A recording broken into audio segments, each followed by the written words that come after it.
নমস্কার বন্ধুগণ, আজকে আমি নিয়ে এসেছি আরেকটি রিয়েল ঘোস্ট স্টোরি আমার চ্যানেলে। আমি জানি অনেক দিন পর আমি আমার চ্যানেলে কোনো একটা ভিডিও আপলোড করব, আর আই এম লিটারালি সরি এই ব্যাপারে। কারণ আমি অনেক দিন ধরে প্ল্যান করছি যে আমার কাছে স্টোরিজ পড়ে আছে, আমাকে সবাই লিখে পাঠাচ্ছে, আমাকে সবাই ফোন করে জানাচ্ছে, কিন্তু আমার কাছে সময় হচ্ছে না যে আমি নতুন স্টোরি আপলোড করব।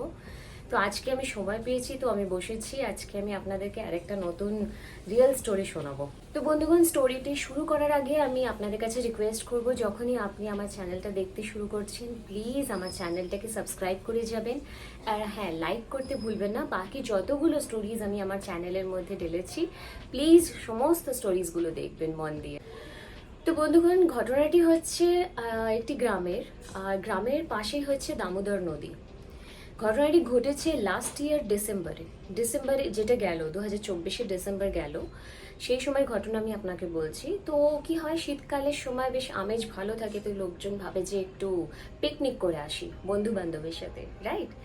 তো ওরকমই কিছু গ্রামবাসীরা একসাথে মিলে পিকনিক করার জন্য বেরিয়ে পড়েছিল দামোদর নদীর পাড়ে। ওখানে একটা চড়া বালি আছে, সেইখানে ওরা বসে অনেক ভালোভাবে পিকনিক করবে। যথারীতি সবাই পিকনিক করার জন্য একসাথে একত্রিত হয়েছিল। হওয়ার পরে সেখান থেকে একবারে একসাথে বেরিয়েছে। কিছুজন সাইকেলে, তো কিছুজন ট্রলি ভ্যানে করে, তো কিছুজন হাঁটাই দিয়েছিল। তো বন্ধুরা মিলে পিকনিক করেছিল। এই ঘটনাটি ঘটেছিল গ্রামেরই পাশে, যে দামোদর নদী, একদম ব্রিজ আছে সেখানে, কিন্তু ব্রিজ থেকে ওরা নিচে চলে যায়, সেখানে গিয়ে পিকনিক করে। আর প্রতি বছরই অনেক মানুষ ওখানে পিকনিক করতে যায়। এটা মানে কোনো নতুন ঘটনা নয়। অনেক লোকজন আসে, দলে দলে লোকজন আসে, ইভেন স্কুল থেকেও লোকজন, বাচ্চারা আসে সেখানে এসে পিকনিক করে। তো কিছু জিনিস হয় যেগুলো অদ্ভুতভাবে ঘটে যায়, অনেক লোকই যায়, কিন্তু আমাদের সাথেই ঘটে যায়। কিন্তু কেন ঘটে, কি জন্য, বৃত্তান্ত কি, আমরা সেটা বুঝতে পারি না। তো সবাই মিলে বেরিয়ে পড়ে সেখানে পিকনিক করার জন্য। যথারীতি চিকেন, রাইস, পেঁয়াজ, আদা, রসুন সমস্ত কিছু একবারে কালেক্ট করতে করতে, শপিং করতে করতে সবাই রওনা দেয় সেই বাঁধের ধারে, সেইখানেই পিকনিক করার জন্য।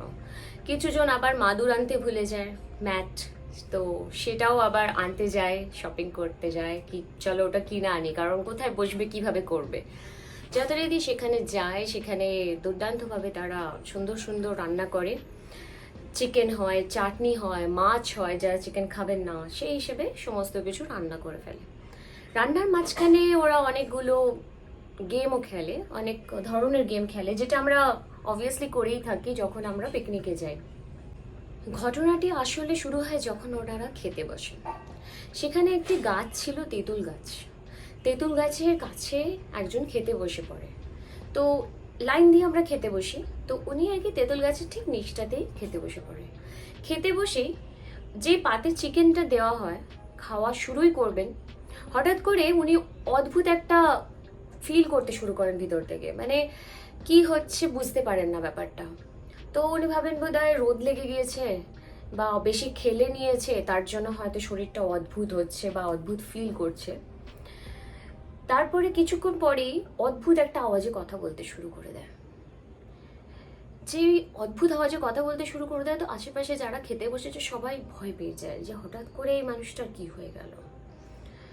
তখন ওই খাবারটি ছেড়ে সে বলে কি, আমার কাঁচা মাংস খেতে ইচ্ছে করছে। তখন আরো ভয় পেয়ে যায়। অনেকক্ষণ তাকে ধরে বেঁধে অনেকভাবে চেষ্টা করে কি ঠিক হয়ে যাক। অ্যাট লাস্ট ওরা ওখান থেকে স্থানীয় একজনকে ডেকে আনেন। স্থানীয় যে মানুষটিকে ওনারা ডেকে আনেন, তিনি কিন্তু কোনো নর্মাল মানুষ নয়। মানে আমরা যে ভূত প্রেত আত্মা সরানোর জন্য যে সমস্ত লোকজনদের ডেকে আনি বা যারা হেল্প করেন, সেরকম মানুষকে ওনারা ডেকে আনেন। ডেকে আনার পর ওনারা বলেন যে মানে পুজোর চর্চা, পিকনিক তো মাথায় উঠেছিল তখন, মানে ওখানে অনেক কিছু করতে হবে, করার পরে সে ঠিক হবে। অ্যান্ড বলে যে কাঁচা মাংস যখন দাবি করেছে, তো কাঁচা মাংস দিতেই হবে। তো যা হোক করে তারা কাঁচা মাংস দাবি করেন, অ্যারেঞ্জ করার পর ওই যার ওপর মানে ওই আত্মাটি পজেসড করেছে, যাকে আর কি ভর করেছে, তাকে সেই কাঁচা মাংসটি খাওয়ানোর পরে কিছুক্ষণ পরে মানে না, মানে একটু ভালো ফিল করতে শুরু করে সে। কিন্তু তখনও পর্যন্ত তাকে ছাড়েনি।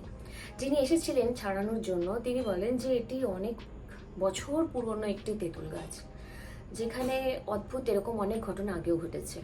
উনি বলেন যে এটা কোনো প্রথমবার ঘটনা নয়, এরকম ঘটনা উনি আগেও দেখেছেন, আগেও এই সমস্ত জিনিসগুলো হয়েছে, কিছুটা অন্যভাবে হয়েছে, কিন্তু এইবারে অন্য রকম কিছু একটা ছিল। তো খাওয়ানোর পর সেখানে থেকে ওরা যথারীতি ওনার কথা শুনে বন্ধুরা যারা ছিলেন, সঙ্গে যারা ছিলেন, তাকে বেঁধে নদীর জলের দিকে নিয়ে যায়, মুখের মধ্যে জুতো নিয়ে। মানে অদ্ভুত একটা রিচুয়াল, মুখের মধ্যে জুতো নিয়ে তাকে জলের দিকে টানতে টানতে নিয়ে যায়, নদীতে নিয়ে যায়, সেখানে স্নান করায়, ডুবকি লাগায় তাকে ফোর্সফুলি। এটা 3বার করার পরেই না সেই মানুষটি অজ্ঞান হয়ে যায়। অজ্ঞান হওয়ার পর তাকে তুলে নদী থেকে বের করে আনা হয়। ঠিক আধ ঘন্টা পর মানুষটি চোখ খোলে।